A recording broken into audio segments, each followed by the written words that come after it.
Hi, everybody. Welcome back to another episode of Strategy, Leadership, and Impact. I hope you've been well since the last time you tuned in. I'm traveling this week, and those of you who are online watching this, you'll see that I'm actually in a hotel room. I'm currently in Canberra, in our nation's capital here in Australia, just doing a bit of work. So, actually flying back home today, and quite excited about that. Been away for about a week. And I got an announcement coming up in the very near future that I'm very excited about. I've been working on something quite big that's going to bring together everything from the podcast, everything from my books into one place that people can go and continue on their leadership path and just provide a bit of education to everybody and learning so that we can all continue to grow. So very excited about this upcoming announcement. So hopefully within the next month or so, I'll be making this announcement and I can't wait to share it with you. So yeah, but anyway, without further ado, I want to get on to today's topic. And today I'm going to be talking about toxic people in the workplace. And the idea for this podcast came to me from my mate Simon. So thank you, Simon, for this week's topic. We were having a conversation earlier this week around how to deal with toxic people in the workplace, because the thing with toxic people in the workplace is that no matter how strong your culture is, one person who is negative or manipulative or disruptive can drain the energy of the entire team. They can undermine morale and sabotage results. We've all seen it. And I would almost guess that right now you're probably thinking of someone either you worked with previously or you're working with now that's toxic. And toxicity at work, it isn't an HR problem. It's a leadership issue and it has real cost and consequences. So studies have shown that even one toxic employee can decrease a team's productivity by up to 40% and increase the chances that high performers will leave, which we don't want. So if you think about that, good people will often exit quietly, and they're going to leave you stuck with a problem that you didn't address early enough. So you have to address it. And toxic behavior, it spreads, it erodes trust, it fuels gossip, it creates conflict, it wastes time. And ironically, leaders who ignore it often think they're being nice. But the truth is, tolerating destructive behavior is a failure to protect the rest of the team and the organization. So today, just going to break down the real cost of ignoring toxic behavior, some common types of toxic personalities you might encounter in the workplace, what your role as a leader really demands, and some practical steps to manage it well and protect your team's psychological safety. And I know I've talked about psychological safety in a previous episode, but that was more around the new legislation we have here in Australia that addresses psychological safety.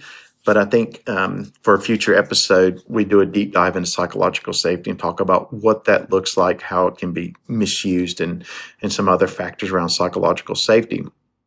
But before we continue on, let's put some names to some of these behaviors, because labeling them and understanding them helps you see patterns rather than just getting frustrated at work with their behavior.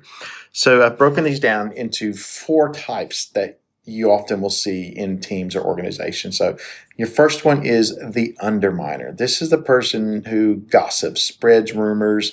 They're in there seeing the seeds of they're sowing the seeds of doubt, right? And they may be charming one-on-one, but they erode trust behind closed doors. And I've talked about this previously, how you have your overts and your coverts in organizations. So this is one of your coverts. Coverts are those, they operate behind the scenes, behind closed doors. They're in there just eating away at the team, sowing those seeds of doubt that we talked about. And they're just incredibly disruptive, where the overts are the ones that are open out there. They're the ones you can see. You can identify them quite easily. The covert sometimes might take you a little bit, which is why you really have to be aware and look for those patterns. So the second type you'll see is one that's more overt, and this is the bully. So these are the people, they intimidate, they shout, they belittle, they use fear and intimidation to get their way, oftentimes because it's worked for them in the past, so they fall back on it as a comfortable position of how they like to do things. And they often target quieter team members or people that they can manipulate. So the third one is the victim. This is the person who always has an excuse. They deflect responsibility. They blame others. They drain your time with constant complaints, yet they never accept solutions. Don't get confused with someone who actually is a victim of some of these other ones, or a victim of something else happening. But this is the person, they won't take responsibility for anything. And then the fourth one is your saboteur. So these are the people that use passive resistance. So they subtly block everything. They miss deadlines intentionally. They slow walk tasks. They're just really slow to get them done on purpose. They create hidden obstacles. So this is another one of your coverts. So you have to watch out for those. And I've dealt with people like that before, and they're incredibly frustrating because they let the entire team down by not getting their work done, and they do it on purpose. Now, oftentimes it's for something really quite silly. So as a leader, it's not necessarily about putting people in boxes, but it's more about noticing patterns so that you can address the behavior, not the personality. So what does good leadership look like here whenever you see these things? So first, notice it early. Be on the lookout for it. Many leaders, they wait too long hoping it'll fix itself, and it rarely does. So second, address the behavior, not the personality. Be factual. So you got to let them know when you do this action, it impacts the team by doing this. Again, it's not about personality.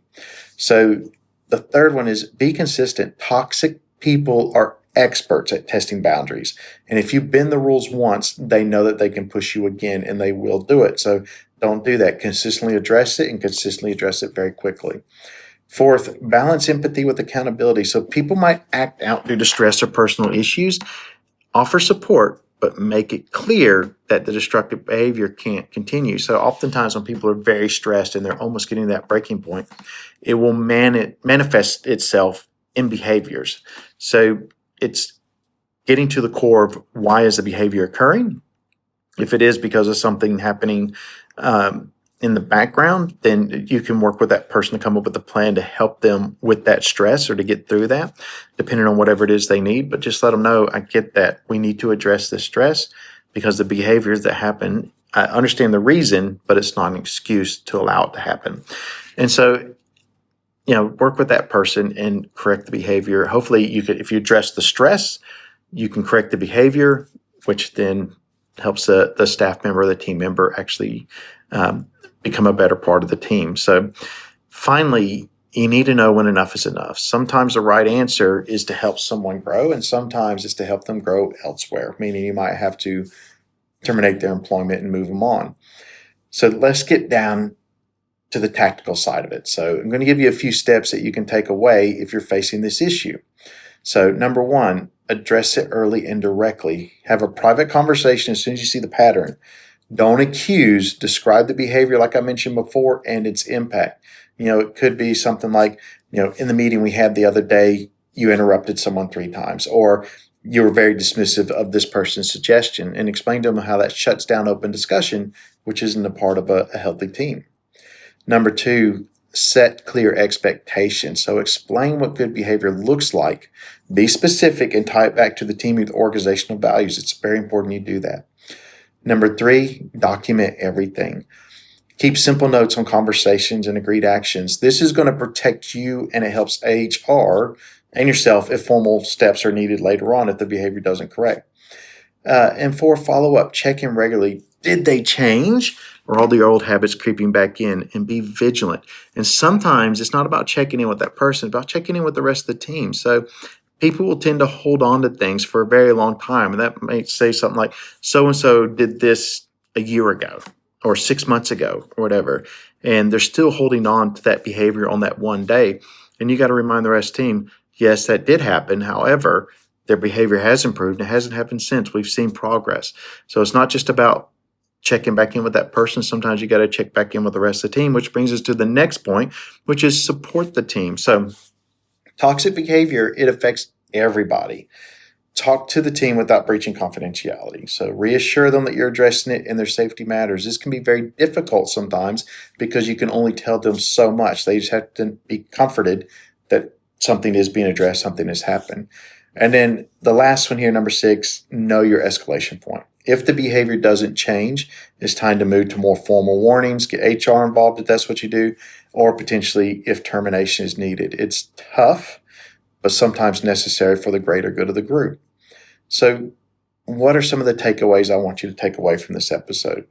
First one is toxic behavior costs far more than you think to your culture, the morale of your team, and your best people.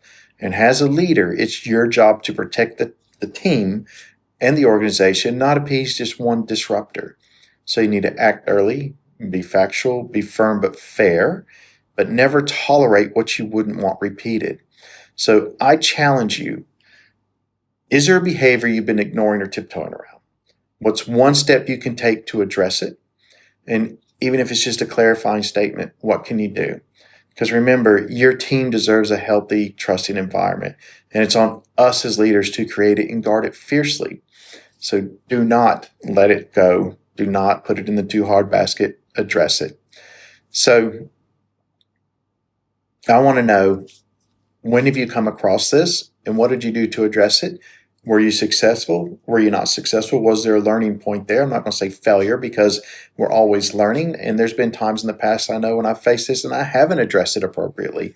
I did the best I could, but through each one of those times I've learned. So now whenever I do see it and I do address it, I'm a little bit better than I was before, and we're always learning. Remember, that's about leadership and being on the path to leadership. Let me know what you've done, how you've overcome it, where you've been successful and where you haven't.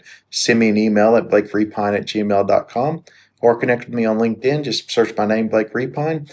I'm pretty sure I'm the only one on there. Send me a message through there. Be more than happy to have a chat with you about it. Is there something else you want to know? Let me know. Anyway, take care. We'll talk again soon.